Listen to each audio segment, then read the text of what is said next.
दिल्लीतल्या एनडीएची बैठक संपलेली आहे। दिल्लीमध्ये नड्डांच्या निवासस्थानी ही बैठक आयोजित करण्यात आलेली होती।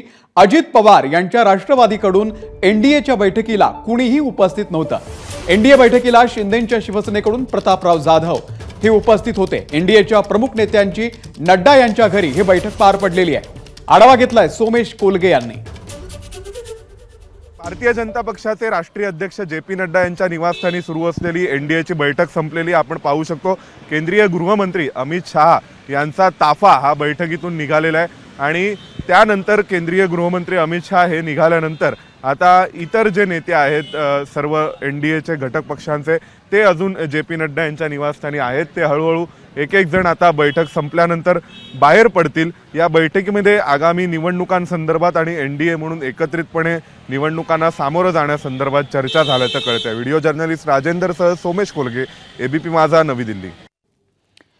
इकडे एनडीएच्या बैठकीवरती जनसुराज्य पक्षाचे आमदार विनय कोरे यांची सुद्धा प्रतिक्रिया आलेली आहे, पाहूया।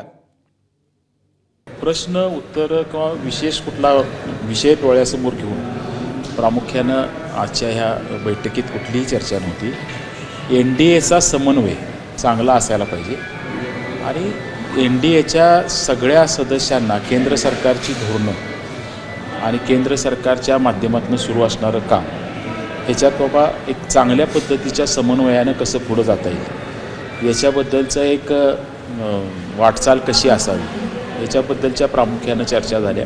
बाकी फार मोठं धोरणात्मक किंवा तक्रारी किंवा अशा अर्थाचं नव्हतं। हा समन्वय आणि एक अतिशय चांगलं वातावरण, खेळीमेळीचं सौहार्दपूर्ण वातावरण ह्या सगळ्यांच्यात असलं पाहिजे, हा खरं तर आजच्या बैठकीचा हेतू होता।